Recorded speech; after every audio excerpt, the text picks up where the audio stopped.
สบายดีทุกคนสบายดีตอนสวยจากเมืองอัมสเตอร์ดัมประเทศเนเธอร์แลนด์อีกเทื่อหนึ่งทุกคนหากระสากแบบแล้วนะกาพอดีย่างกลับทุกคนย่างกลับประมาณชั่วโมงหนึ่งแหละและเห็นสถานที่นี่ทุกคนผมก็เลยถ่ายคลิปให้ทุกคนเป็นอีกจุดหนึ่งแหละที่ว่ามาเนเธอร์แลนด์จะต้องมาโอ้ยแหมคอเนาะอันนี้เอิ้นว่าไอ้นี่แฟรงค์เฮาส์ทุกคนเป็นพิพิธภัณฑ์ในเมืองอัมสเตอร์ดัมในประเทศฮอลแลนด์นะทุกคนฮอลแลนด์บอกว่าเนเธอร์แลนด์น่าจะภาษาลาวน่าจะเอิ้นฮอลแลนด์นะเอิ้นเนเธอร์แลนด์หรอจ๊ะเอิ้นแบบอังกฤษเลยจ้ะยานเขาเว้าไปผิดนะคือประเทศลาวเขานี่อาร์เจนตินานี่ก็อาร์กซังตินสินะสเปนก็เอิ้นว่าเอสปันยอนสินะเขาก็เลยย่านว่าเนเธอร์แลนด์นี่น่าจะมีซับเนาะทุกคนแต่ว่ากบบ่ชื่อก็ขอโทษดีเลยอันนี้ก็เป็นพิพิธภัณฑ์ทุกคนนี่งามเด้เขาเจ้ากำลังแปลงทางอยู่เนาะเสียงมันก็จะดังนะทุกคนกบจะว้าดังๆครับ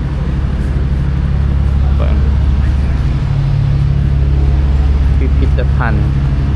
เดิมนี่เป็นเฮือนทุกคนเป็นเฮือนของแอนนี่แฟรงค์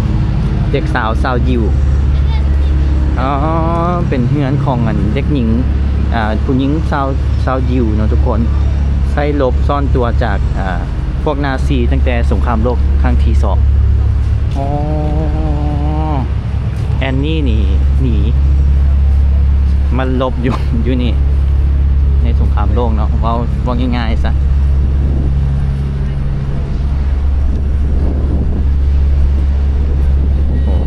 ใหญ่แล้วล่ะแม่มุกใหญ่ๆนี่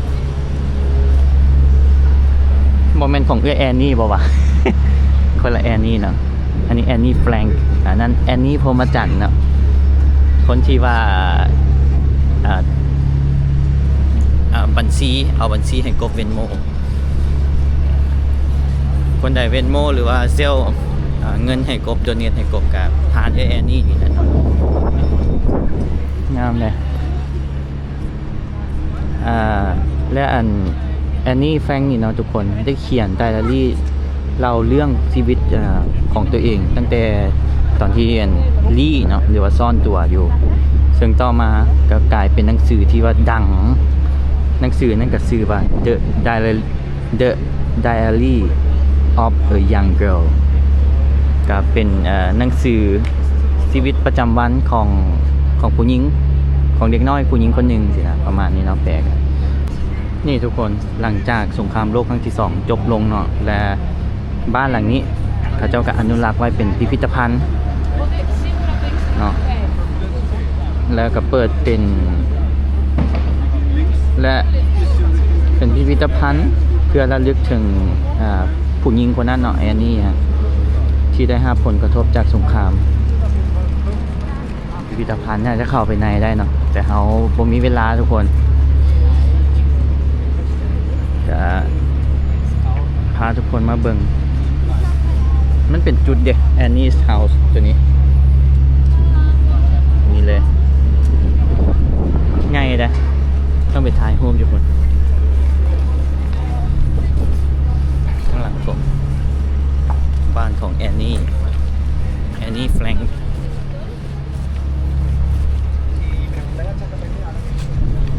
หวังว่ามื้อนึงเขาที่ได้ไปบ้านของแอนนี่พรหมจันทร์เนาะแอนอยู่อเมริกาเนี่ยนี่งามไหนโอ้บ้านหลังบักใหญ่เนาะนี่ก็จะมีคลองอันนี้ทุกคนเลยคลองแบบทั่วเมืองอีหลีเลยอัมสเตอร์ดัมแบบย่างไปในนึงเห็นคลองหน้ามันบ่ท่วมเสียเนาะทุกคนงงบ่คนคิดนี่แม่งโคตรเก่งเลยเป็นอยู่พื้นที่ต่ำแต่ว่าน้ำบ่ท่วมเพราะว่าจัดการระบบระบายน้ำได้ดีเก่งสุดน่าจะสูบน้ำออกเนี่ยกบเบิ่งมาเฮ็ดเป็นคลองอยู่เฮาก็บ่คือภาพบ่ออกคือกันเดี๋ยวกบก็สิไปเบิ่งข้อมูลคือกันทุกคนหลังจากกลับไปงามขอเซลฟี่จักบาทกันเนาะ Annie's house Annie Thanks แล้วก็มีมาดามบรูเลยนะฮะมาดามแอนนี่โอ้งามอีหลีเด้อนี่เด้อมีเฮือมีอย่างเนาะจากจุดที่กบอยู่นี่ท่านย่างไปโฮสเทลใช้เวลา46นาทีทุกคน 3.3 กิโลเมตรจากนี้ได้บรวมยางบรวมยางมาก่อนเนี่ยแต่ขั้นนั่งรถไฟไป33นาทีมันลื่นกัน18นาทีเนาะหรือเสียเงินอีกเอาย่างเอาเพราะว่าตั้งใจชิย่างอยู่แล้วเพราะย่านมันหลงรถไฟอีกนะถ้ามันไปไกลก็เดิมนี่แห้งยากได้ย่างเอาเวลาที่แน่นอนโอเค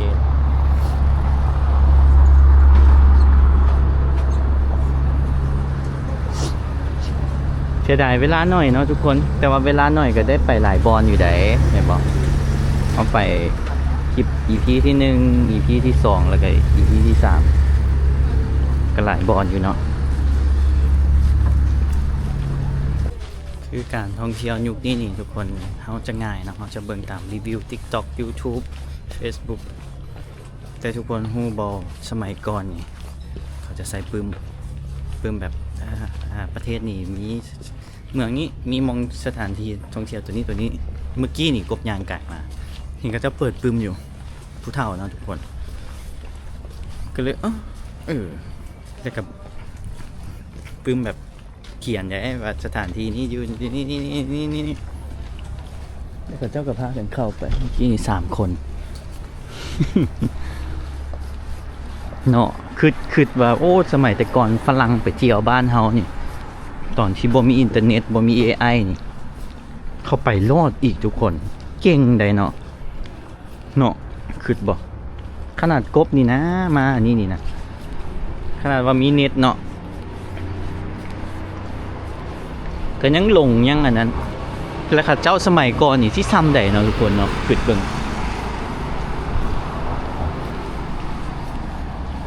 ขนาดตอนเมื่อวานนี่บ่มีเน็ตก็ยังยุ่งทีบอยู่เนาะอันนี้จากฮู้อย่างเขาก็ถาม AI ถามติ๊ก ถามอันนั้นมีข้อมูลหลายๆ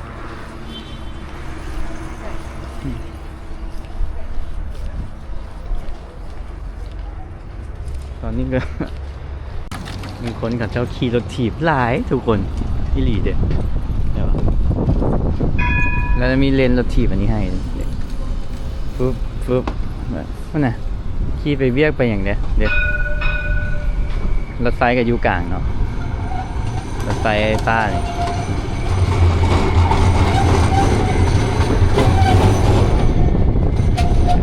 คักเนาะเพราะว่าบ้านเขาอากาศมันเย็นเนี่ยเด้ทุกคนมันขี่ได้เนาะผมคิดภาพว่าขี่อยู่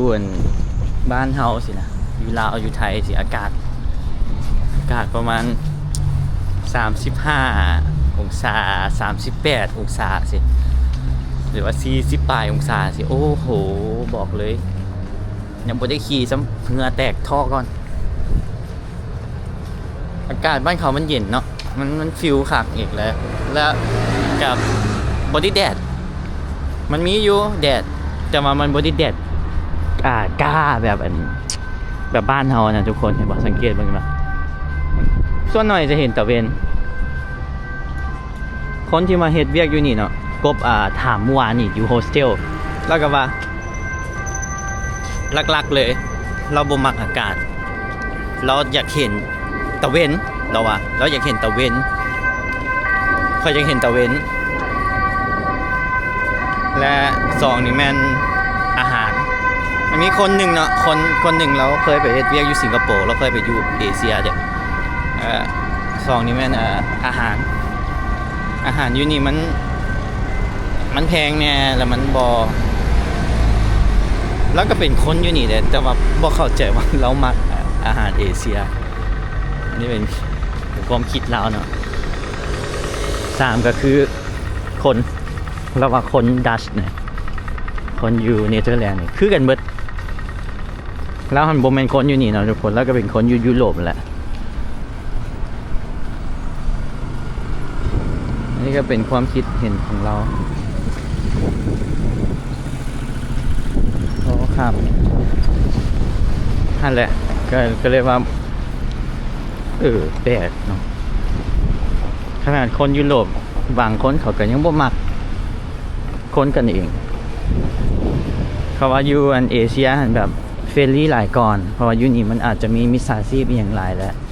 เขาต้องการขอความช่วยเหลืออย่างมันก็บ่คือบ้านเฮานะทุกคนคนเอเชียเฮามันแบบเนาะมันก็อยู่นี่มันก็มีคนเฟรนลี่คือกันแหละแต่ว่าส่วนหลายเขาจะระวังตัวหลายก่อนเพราะมิจฉาชีพหลายเลยทุกคนคือกบที่ถามมันถามแบบว่าขอความช่วยเหลือเนาะเมื่อวานนี่กันเขาไปย่านคือกันขอต่ออินเทอร์เน็ตจากเขาเจ้าแชร์ไวไฟคอยเนี่ยเขาไปย่านคือกันกบเองก็ไปย่านคือกันเขาเจ้าแปลงเนาะแปลงทางใหม่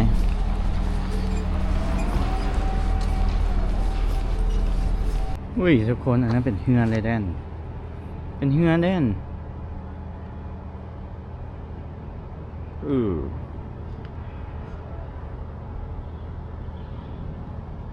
แปลกเนาะทุกคนเรียกเป็นหน้าบ้านเลยเดี๋ยวพากันอยู่จังซี่เลยเป็นหลังเดี๋ยว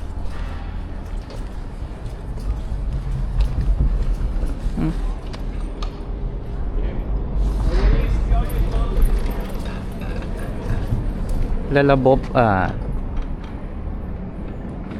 ขับถ่ายอีกอย่างเดียวเนาะเขาน่าจะมีคิดว่าอันนี้เลนคนยางอันนี้เลนรถถีบเลนไปเลนมาแล้วเจ้าให้ความสำคัญกับรถถีบกับคนยางเนาะเห็นไหมใหญ่ได้นี่โมเมนต์ธรรมดาโมเมนต์น้อย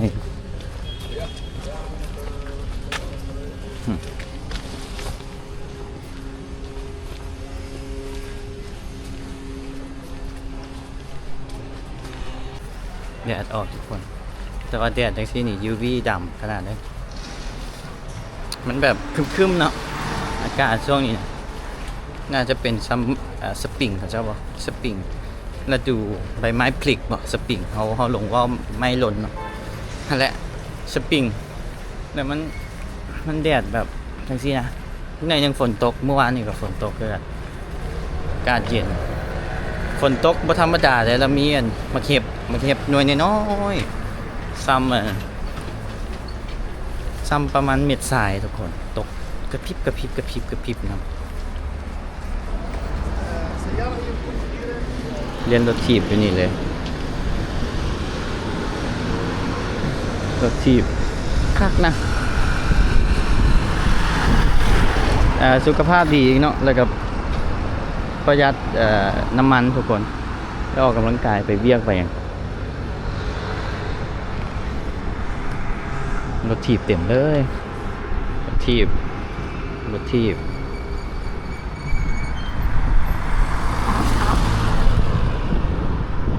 รถอันนี้แค่น้อยรถใหญ่ขี่คนเดียวเลยทุกคนยืนข้ามทางเมื่อกี้นี่ทุกคนกบเราก็มันจะข้ามจากเชื้อที่แท้แล้วที่ข้ามมันจะมีตัวกดอยู่รถทีบก็มีกดที่ข้ามทางก็มีกดตัวนั้นก่อน สิเดี๋ยวน้องบอกฮู้เนาะทุกคนบอกฮู้กะบ่ผิดมีคนอื่นเขามายืนในค่ายเขากดปั๊บ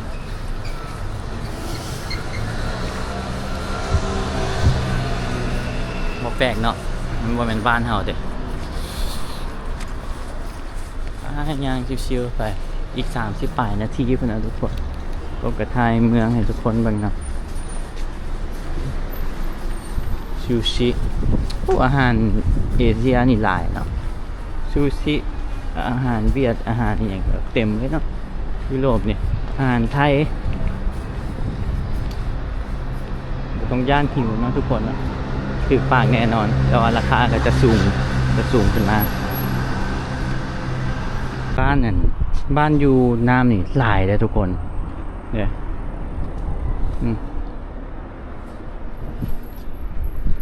เดินทางเทิงกับมีดินอีกได้เ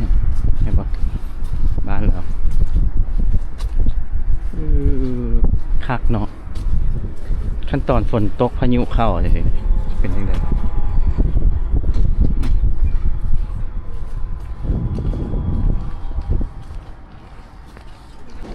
นี่กันย่างมาใกล้ซีฮอนโฮสเทลแล้วทุกคนมันตึกอันนี้เป็นบ้านเขาเจ้าเลยเนาะดูสิ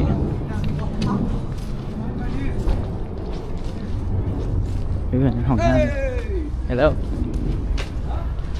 เห็นกล้องแล้วครับแค่นั้นห้องน้ำที่บอกห้องน้ำสาธารณะเจ็บ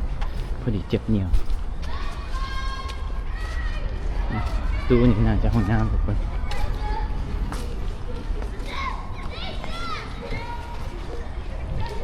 อย่างเงินวะ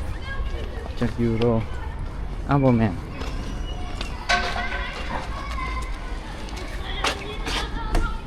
นี่ว่าไงโอ้โหห้องน้ำฟิลเดียวแบบอยู่อิตาลีเลยทุกคนมันจะมีบล็อกมันมีบล็อกเนาะแล้วมันก็จะมีสะโครกแล้วสะโครกเวลาเขาเฮ็ดธุระเขาเหนียวเขาอย่างมันก็จะลงบล็อกเลยมันจะลงไปในบล็อกมันจะบ่มีกดลงเนาะทุกคนขั้นผู้ใดเข้าก้อนผู้ต่อไปก็จะเห็นของผู้เก่านะมันเป็นฟิลเนี่ยโอ้โหกินนี่แบบเรื่องมันจะแปลกเนาะแต่ว่าฟรีเด้อันนี้ฟรีน่าจะเป็นอันนั้นทุกคนห้องเรียนเด็ก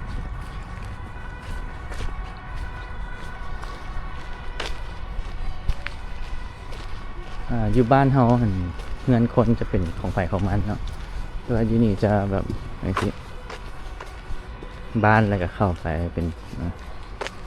แล้วก็คนกับพวกหู้จักกันอีกบ้านหลังเดียวกันบ้านตึกเดียวแต่คนละหลังแต่กับพวกหู้จักกันเนาะ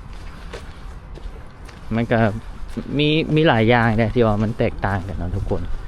ระหว่างอยู่บ้านเฮากับอยู่นี่ต่างกันหลายเลยแล้วเฮาได้มาเห็นได้มาสัมผัสได้มาเจอกับตาทุกอย่างมันก็ได้อีหยังใหม่ๆหลาย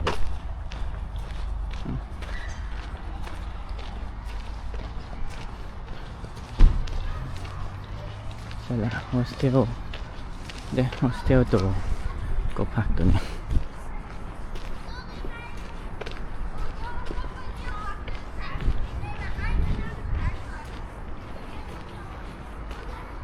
ช่วงนี้ใบไม้ผลิบ่จะบ่มีใบเนาะใบไม้หล่นลง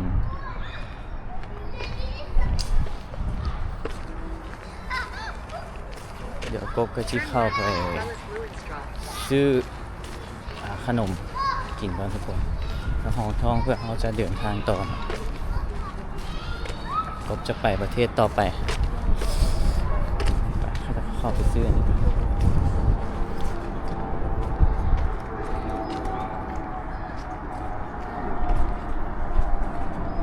ตอนแรกก็งงทุกคนว่ามันเอาแต่มันเปิดแล้วกินบอกที่แค่อะไรมันเห็นจริงๆทุกคนแบบได้ตัวใดเอาอันนี้เกี่ยวไปทั้งข้างเกี่ยวไปทั้งข้างตรงที่แล้วจึงจับเอาก็เลยว่า